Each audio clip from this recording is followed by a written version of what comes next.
Once upon a time there was a kingdom. Its king and the queen ruled it justly and kindly. The royal couple soon gave birth to a beautiful and much longed-for baby girl. Their daughter's hair was black as a raven, her lips were red as blood, and her skin was white as snow. This is why they named her Snow White. However, the queen tragically died right after the princess was born. Years passed, and the king found himself a new wife. There was a lavish royal wedding. The new queen was very beautiful, but also arrogant and deceitful. No one saw her for the mean witch she truly was. The queen's most prized possession was a magic mirror. She had secretly brought it to her chamber in the palace and would often talk to it. Every night before going to bed, she would ask, "Mirror, mirror on the wall, who's the fairest one of all?" And the mirror would always answer truthfully, "You, my queen, are the fairest in the land." One day the king fell ill, and soon the disease won over him. A great sorrow spread across the whole kingdom, and everyone mourned for their beloved king. His wife, the queen, became a ruthless ruler. From that day on, Snow White lived alone in the palace with the evil witch. When the girl turned 18, the queen in her own chamber sat in front of the magic mirror as usual and started brushing her hair with a golden brush. "Mirror, mirror on the wall, who's the fairest one of all?" she asked, as she would always do. "You are very beautiful, my queen," the mirror said, "but Snow White is the fairest in the land." The queen's anger flared up. She flung her golden brush at the floor so hard that it broke into a dozen pieces. The queen figured she would get rid of Snow White as soon as possible, and having thought it over for a minute or two, she sent for her best hunter. "I want you to take Snow White deep into the woods and kill her," she said. "And as proof that you have done so, cut out her heart and bring it back to me." The next evening, the hunter took Snow White deep into the dark forest. The poor girl sensed something bad was about to happen and started begging for mercy. "Please don't kill me," she said. "I'll run away, and no one here will ever see me again. Just let me live, please." She was so pure and kind that the hunter couldn't bring himself to hurt her. He thought for a long moment. "Very well, but you have to run, and you mustn't stop. You can't ever come back here. Everyone needs to think you're dead, otherwise we'll both be dead for real." Snow White thanked him and ran as far as she could into the dark forest.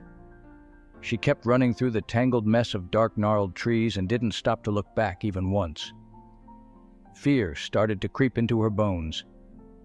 It sometimes looked as if the trees and shrubs were turning toward her, trying to tell her something.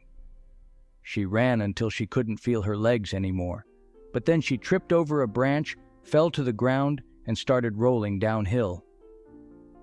When she finally stopped, she saw before her a small house completely covered with moss. Scared, she walked closer and knocked on the door. No one opened, so she decided to let herself in. It was very cozy indeed. When she saw food and water on the table, her belly started to rumble very loudly. She hadn't eaten for a long time. There were 7 small plates and 7 small clay cups on the table. She ate and drank a little bit from each, then entered the next room to find 7 small beds next to each other. She stretched across them and immediately fell asleep. This was the house of 7 dwarves, who had in fact been at work all day and were just about to return home. As soon as they walked in, they noticed something was amiss. "Who's been eating my bread?" asked the first. "Who's been drinking from my cup?" asked the second. Then the third. "Who's been sitting in my chair?" The fourth. "Who's been eating with my fork?" And the fifth. "Who's been eating my vegetables?" And the sixth. "Who's been cutting with my knife?" The seventh opened the bedroom door a crack and peeked inside. "Who's this lying on our beds?" The dwarves entered the room quietly and stared at the sleeping Snow White. "What is it?" one of them asked. "Who knows? She's awfully lovely, though," said another. "Let's wake her up," suggested the third. "But why is she sleeping in our beds?" asked the fourth, frowning. "Let her sleep. I'm sure she'll explain everything when she wakes up," said the fifth. And so they waited impatiently for Snow White to wake up. When she finally opened her eyes, she saw 7 small bearded men staring at her, and she let out a frightened shriek. When she sat up and took a better look at their little faces, though, her fear melted away. They had kind eyes, and they seemed rather startled. "Who are you? How did you get here?" asked the fifth dwarf, who was the oldest and wisest. "What are you?" asked the second, who was rather silly. "My name is Snow White," she answered. "The queen tried to kill me, but I managed to escape. I ran through the woods until I came across your house. I'm sorry. I was so hungry that I simply had to eat something, and then I must have fallen asleep." "So you're a princess, are you?" asked the sixth dwarf. "I am. Please, don't send me back. I can cook and keep the house clean for you. Just let me stay." The girl knew she couldn't show up near the castle anymore. "All right, love. From now on, you are one of us," said the seventh dwarf, and he shook her hand. The dwarves' house had never been so clean before. They loved having Snow White live with them. They danced and sang and made merry all together. Every morning, when they left for work in the mines, she would wave them goodbye. When they came back home, lunch was already waiting for them at the table. They were worried when Snow White was left alone every day, so they warned her to be careful and never let anyone in. Back in the palace, the evil queen held the box with her stepdaughter's heart inside and felt triumphant. She had rewarded the hunter handsomely, and now she stood in front of her mirror once again and asked, "Mirror, mirror on the wall, who's the fairest one of all?" "You are very beautiful, my queen, but Snow White is still the fairest in the land." The queen screamed and threw the box with the dear heart to the ground. She realized the hunter hadn't killed Snow White. She couldn't live knowing that her stepdaughter was more beautiful than her, and so she turned into a wrinkled old woman and set out to the woods to find Snow White. When she came to the dwarf's house, she called out, "Come buy my wares! Come closer and take a look into my basket." Snow White pulled aside the curtain and looked outside. From the window, she couldn't see what was inside the woman's basket. She opened the door and went to admire the beautiful, colorful bands and ribbons the woman was selling. "I will give you this one for free, dearie. It's a gift because you're so very lovely," said the disguised witch, and she held up a pretty red sash. "Here, let me tie it for you." She stepped behind the girl and tied the ribbon around her waist so tight that poor Snow White couldn't breathe. She fell to the ground, gasping for air. The queen turned to leave and cackled, "Who is the most beautiful now, Snow White?" Luckily, the dwarves were already on their way home, and when they saw Snow White lying on the ground, they rushed to untie the ribbon. When she began to breathe normally and woke up, the dwarves implored her not to trust anyone who even passed their house. Obviously, the queen had found out that Snow White was alive and living there. The queen returned to the palace and took up her original form once more. She hurried to her mirror and asked, "Mirror, mirror, who's the fairest of them all?" "You are very beautiful, my queen, but Snow White is still the fairest in the land." The queen couldn't believe her ears. How was the girl still alive? The next day, she disguised herself as an old woman again, but this time she came selling hairbrushes dipped in poison. "Who is the most beautiful now, Snow White?" Luckily, the dwarves were already on their way home, and when they saw Snow White lying on the ground, they rushed to untie the ribbon. When she began to breathe normally and woke up, the dwarves implored her not to trust anyone who even passed their house. Obviously, the queen had found out that Snow White was alive and living there. The queen returned to the palace and took up her original form once more. She hurried to her mirror and asked, "Mirror, mirror, who's the fairest of them all?" "You are very beautiful, my queen, but Snow White is still the fairest in the land." The queen couldn't believe her ears. How was the girl still alive? The next day, she disguised herself as an old woman again, but this time she came selling hairbrushes dipped in poison. When she came to the dwarf's house, she started shouting, "New goods! Come take a look! Oh, what wonderful things I have for sale today!" "I don't want anything from you. Go away!" Snow White called out, and she quickly closed the window. "Won't you at least take a look?" the old woman asked. She walked up to the window and held up a beautiful golden hairbrush. The girl let herself be fooled once again, enchanted by the beautiful brush, and opened the door. The old woman offered to brush Snow White's hair, and as soon as the brush touched her head, the poison began to take effect, and the girl fell to the ground. "There, that should do the trick," the queen said spitefully. Once again, the 7 dwarves returned home to find Snow White collapsed on the ground. They rushed to her side, and one of them noticed the brush tangled in her hair.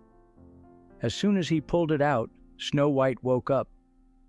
"It must have been that evil queen. She'll try anything to get rid of you," shouted one of the dwarfs angrily. He dug a deep hole and carefully buried the poisoned brush deep underground. "Snow White, you can't trust anyone but us," they said. "Don't open the door for anyone, and don't take anything from anybody." Snow White was ashamed that she'd let herself be fooled a second time. She promised the dwarves she really wouldn't open the door for anyone again. That evening, the queen looked at herself in the mirror once again. "Mirror, mirror on the wall, who's the fairest of them all?" And once again, the mirror replied that Snow White was the fairest of all. The queen raged, furious that she should have failed a second time. She wouldn't rest until Snow White was dead.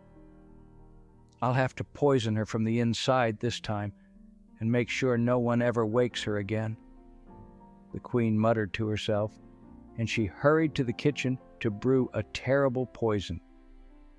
The next morning, the dwarves again left for the mine, and the queen changed into an old beggar. She was gaunt and wore ragged clothes, knowing that the kind-hearted Snow White wouldn't be able to help but take pity on her. As she approached the dwarves' house, she shouted, "Sweet apples! Buy one to help an old beggar." Snow White looked out the window and saw a wretched old woman with a basket full of beautiful red apples. "Have an apple, fair lady," offered the beggar.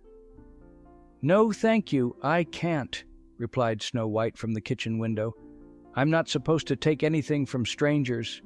"Oh, dearie, you don't think I would sell you a dangerous apple?" She took one of the apples from the basket, cut it in half, and handed one of the halves to the girl. "Here, we can share this one." The disguised queen smiled at the girl and ate her half of the apple. She knew just what she was doing, as she had poisoned only one half of the apple, the one Snow White was just about to bite into. Snow White didn't think that half the apple might be poisoned, so chomp. She took a bite and, oh no. The bitter taste of the poison spread through her body, and she fell into a deep slumber. When the dwarves returned from the mine, they tried to revive her, but the poor girl couldn't be saved. They searched through her hair and clothes, but they couldn't find anything suspicious. Snow White simply wasn't breathing anymore. The devastated dwarves cried for a whole day, and that evening made her a coffin. It wasn't just any coffin, though. The box was made of glass so that anyone could admire Snow White's beauty, and instead of burying her underground, they carried her up a hill and built a shrine. On the side of the coffin, they inscribed the words, "Princess Snow White." That night, the queen proudly asked the mirror, "Mirror, mirror on the wall, who's the fairest one of all?" "You, my queen, are the fairest in all the land," the mirror responded. The queen laughed wickedly, and her voice echoed throughout the whole palace. She could finally rest, knowing that she was the most beautiful woman in the entire land. All the animals from the surrounding woods heard the evil laugh and knew that the queen must have triumphed. They gathered around Snow White's coffin, where the dwarves spent every day sitting and mourning their friend. One day, a prince passed by the hill. He looked to the top and saw the crowd of mourners around the coffin. Curious, he decided to go and take a closer look. When he reached the coffin, he saw the most beautiful woman he had ever laid eyes on. "I've never seen anyone so extraordinary," he said. "How did she come to be here?" One of the dwarves explained what had happened, and the prince asked if perhaps he could bring her to his castle to have his wizard try to save her. The dwarves didn't like the idea of moving her, but when they heard he might be able to help, they eventually agreed. The 8 of them picked up the coffin and began carrying it to the castle, but one of the dwarfs tripped suddenly over a stone. He dropped his corner of the coffin, and everyone else lost their grip, then stared helplessly as the beautiful coffin crashed to the ground. Luckily, it turned out, as the coffin fell to the ground, the bump knocked the last piece of apple out from the girl's mouth. The poison stopped working, and suddenly she could breathe again. Slowly, she sat up and looked at her friends. "Where am I? What happened?" she asked, confused. The dwarves were overcome with joy when they saw that she was alive and well. It was a miracle. They thanked the prince for insisting they move the coffin and introduced him to their beautiful friend. They immediately liked each other, and he asked if she would do him the honor of marrying him. "I'll take care of you and make sure nothing bad ever happens to you again," he said. He had very kind eyes and said that her friends the dwarves would always be welcome at the palace, and so she agreed. The evil queen, of course, had no idea that this had happened. That night, she once again sat in front of her magic mirror. "Mirror, mirror on the wall, who's the fairest one of all?" "You are very beautiful, my queen, but the prince's young bride is the fairest of them all," the mirror said, perhaps a little smugly. The queen had no idea that the bride was Snow White, but she still wasn't going to tolerate the existence of another beauty. She went to the prince's castle just in time for the great wedding. When she saw Snow White in a magnificent wedding dress, she couldn't believe her eyes. How was the girl alive?